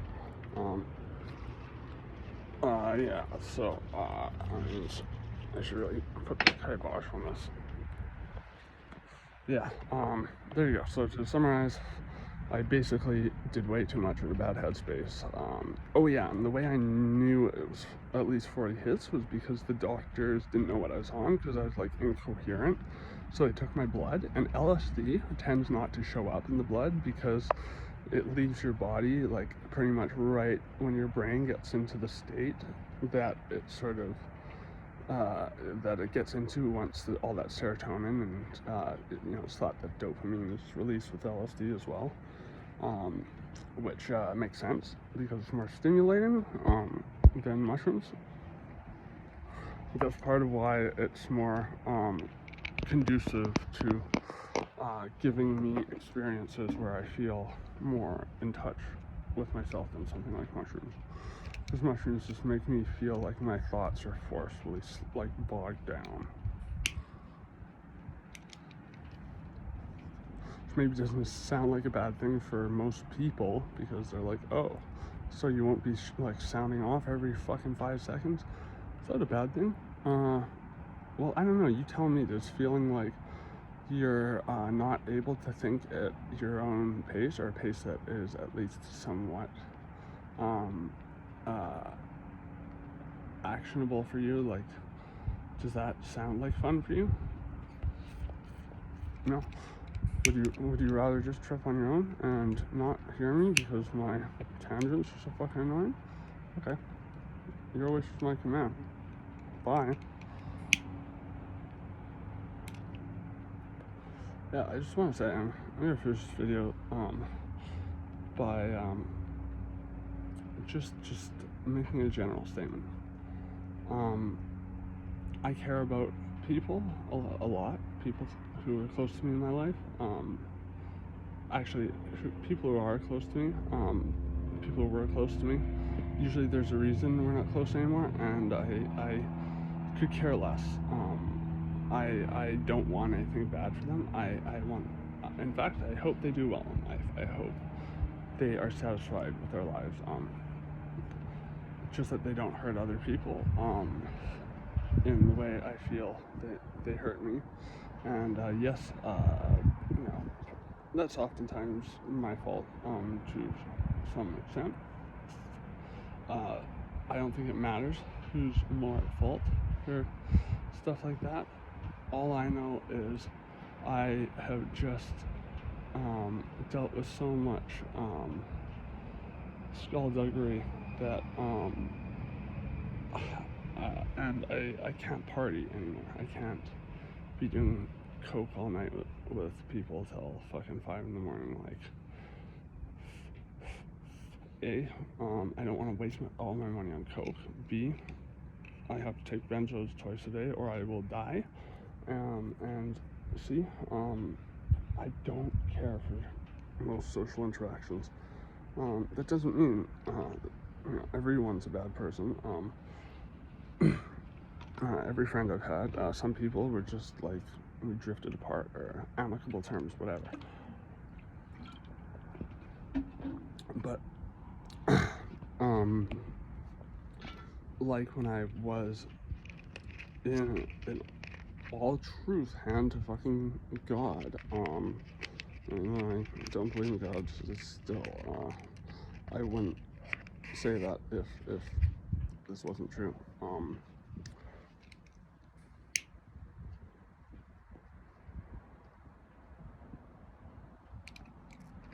considering the amount of shit I have been through in my life, the amount of, like, even abuse I've experienced from, like, female partners, because, most of the, romantic relationships I've been in, I've been all about, like fucking,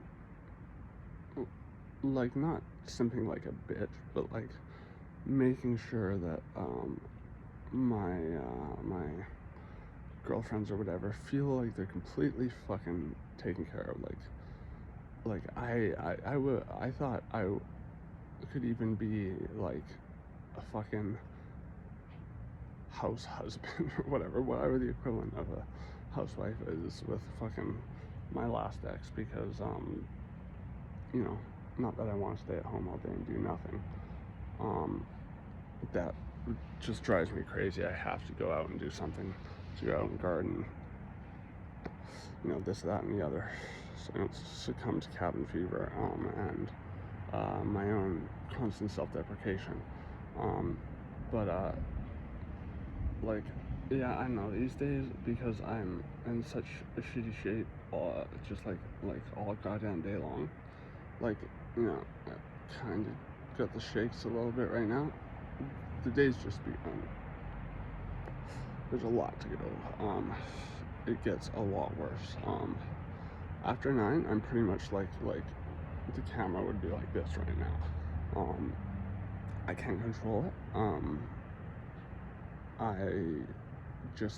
I don't hide. I tell people.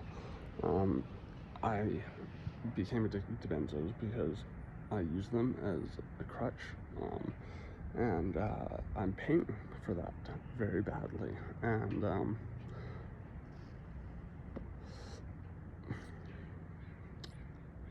everything that people know about me that is a quote-unquote bad thing that's true has come from me. Okay, I've had to make peace with myself, and that is never something you can do fully, but a great way to work towards it is to have your dirty laundry aired out in the open. And if your dirty laundry means that you know, you would be completely shunned by society, it means there's probably something in that said laundry that is like illegal or something. No, I did illegal shit when I was a junkie. I stole from corporate stores, but those were corporate stores. Fuck corporate stores, man. I don't feel bad about that. I was stealing food anyways. It's weird. I get followed around all the time in stores these days. Like, actually, most of my life. And I only went through 2 shoplifting phases. One in high school in grade 8 for the money we'd get from selling shit back at a reduced price to the kids, and the seeming ease it came with. And I got fucking busted. I got taken to the ground, fucking dragged down the block back into the store, fucking scared shitless. And then I didn't do that again until I was homeless and I couldn't afford fucking heroin or anything. I was on Suboxone as well, which made it harder to do it. So I was just stealing booze from government liquor stores and drinking a lot, and stealing food when I couldn't get it from like shelter or something. I still had a conscience. Like, I had toxic relationships where I was in it for the wrong reasons, and I really just wasn't in a state to be with anyone, and like give them enough of myself to be you know, worthy of spending so much of their life with me, and vice versa. And so yeah, that led to a lot of toxic relationships that just were bad news bears. But they usually resulted in me getting fucked. Like, I was always the guy who got cheated on or fucking stabbed by my one of my exes when I was sleeping, and she was having a manic episode. I had an ex who, she was horribly abused her entire life by her family. She was a little bit older than me. She didn't look older than me. I was still a teenager. She was like, or no, I was like 18, 19 maybe. Maybe even 20? Or no, was it? Oh, fuck. Those years are a blur. I was doing a lot of heroin. And, you know, that was a common thread in our relationship. We were both junkies, and she was obviously someone who self-harmed a lot. She had fucking cut marks all up and down her arms. She was a very tragic figure. She had so many like medications and stuff for her severe depression, suicidal ideations. I think this was a relationship that I entered into because I was starting to deal with how fucked up I was, and I thought that by bringing myself to them in good faith, which I wasn't selling this to myself in good faith, so that was a completely defeatist motivation anyways. Like that relationship was just us using a lot and fucking a lot, and I mean, we had some sweet moments where like we would just hang out, watch movies, eat a fuckload of candy because, you know, we couldn't get heroin, and, you know, we'd just take our methadone. We weren't in complete withdrawal, but we had a craving for candy or whatever. Like she was a really nice person. Like she would go down and talk to my folks while I was sleeping in, and my parents liked her. They were concerned for her though, because they saw the amount of scars she had on her arms. And unbeknownst to me, a friend of mine who I thought was like, you know, a friend, he had a relationship with her that was on and off.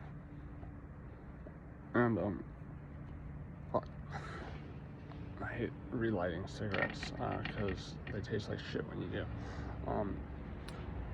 This dude apparently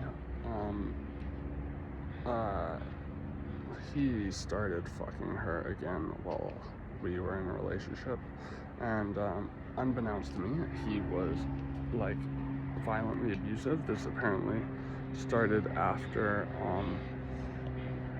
me and her had this 3 days of binging, and it just kind of ended on a weird note. We just like were distant and didn't really want to talk to each other, and I felt really shut out, and I get kind of traumatized with it. That, and I can get very emotional because I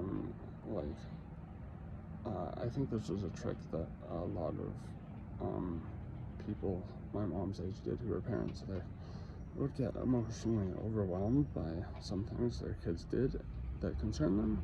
And when I was very young, you know, this would happen. I'd get the silent treatment. So I didn't even know what I did wrong. I would just, my mom didn't want to talk to me, and it was just torture. I was just going around my head anxiously, like, what did I do? What did I do? What did I do? I wasn't really capable of introspection at all as a kid.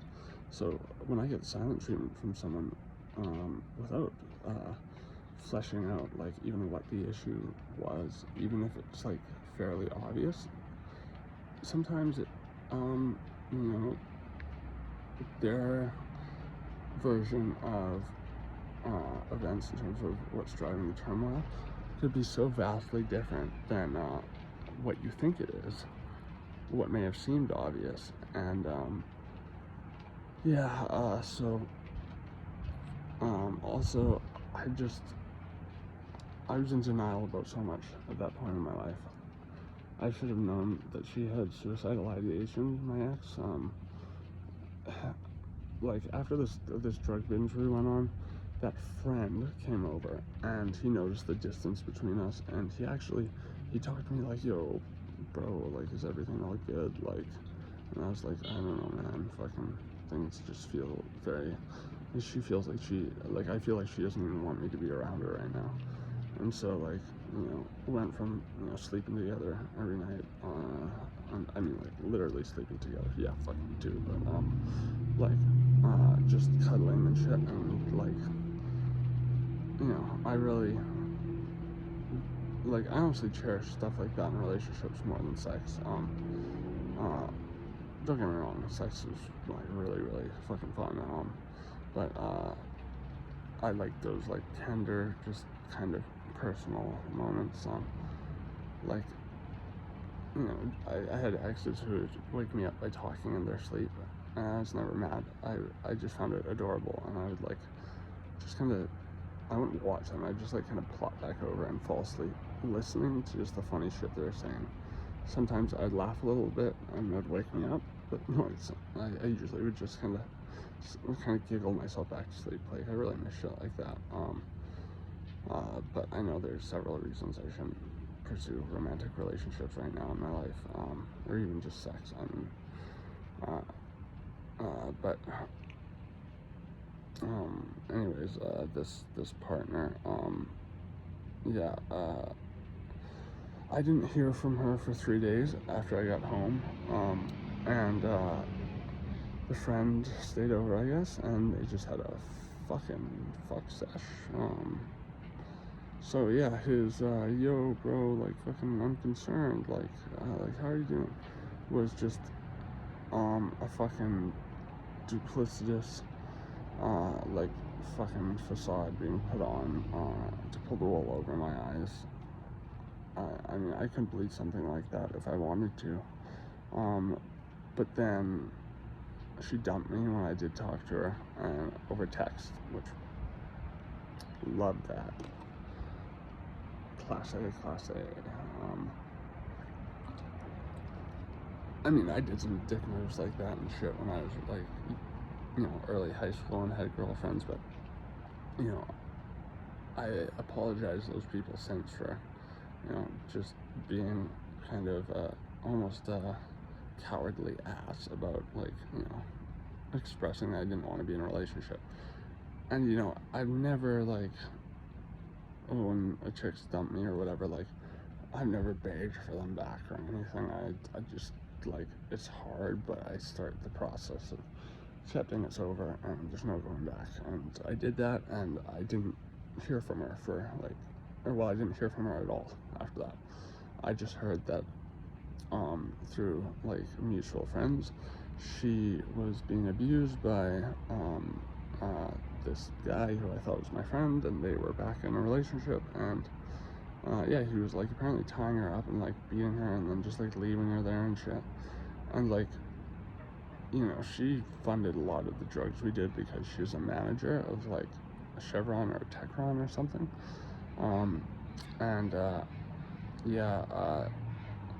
She apparently killed herself, and I found out about this a year later while I was in this, like, job orientation session, and it was sad, but then again, I kind of knew that it was inevitable. I remember opening her cabinet once, looking for a glass and seeing all the medication she was on, and, it was right in front of you, the fucking serious cuts up and down her arms that scarred. Like, these were not little fucking blemishes. They're worse than the cuts I have on my arm from holding my arms up defensively against a knife attack. And, like, people have taken stuff like that and they have twisted it to be like, oh, I did something that was conducive to that. And then, people like this will even still, like some of them even still hang out with and treat, like, with respect, the dude who beat the crap out of her until she couldn't take it anymore. despite a lot of these people being the ones who said it basically in those words. Yeah, man, I'm just kind of like, fuck people at this point, man. Like, if that makes me a bad person, whatever. I don't think I'm a bad person. Again, I have confessed to just about everything I've done that I feel like was a slight towards other people on this channel, and I wouldn't say my conscience is clean, because again, I'm self-deprecating because I have major depressive disorder. It's something I can't help. I constantly take myself to task for the most superficial things ever. And like, you know, just anxiety. Be like, oh, were you looking like a anxious fucking drugged out mess on the fucking C bus or whatever? Like that's the kind of thing where, like, the honest answer is no one probably cared enough to see you and remember you for the rest of their lives. Like that junkie fucking I saw on the C bus. No, it's like anxiety in the modern day is often inherently irrational. And I'm like a fairly rational person, but like, you can't fight neurochemistry sometimes. And you know, as much as I do enjoy psychedelics, or when I could do them, I enjoyed them. I think for them to be tools that are worth using requires a lot of discipline, requires some serious honesty with yourself and others, and serious acknowledgments of things that can throw things off, and like measures taken to make sure, you know, you feel like you're in a comfortable, supported space, and like, you know what you're doing. That's like, that alone will give you some peace of mind. Getting your shit tested, even if someone who's reliable told you what it is, never hurts. To, if you have access to something like a spectrometer place where they only need like the tiniest little fucking particle to tell you everything that's in it, the amount, etc. Do it. Fucking knowing what you're doing, knowing what drug you're on, if you do like a tab or something, or a powder, like, trust me, like, even if you have a bad time and you're like, oh fuck, this is agonizing, why did I do this? You're like, well, you can at least go, well, at least I'm on LSD or whatever. Not if you do like 40 fucking plus hits. Oh yeah, I never got into why that number was posed to me, and that would be a good way to fucking leave this video. So the doctor did blood work, and yeah, he was like, yeah, we had no idea what you're on. LSD, he's like, I've never seen this before. LSD is something that leaves your body like hours after you take it at most. And like, you seem like you took it many hours ago. You called 911 like 6 hours ago or something. I'd probably taken it about 4 or 5 before that.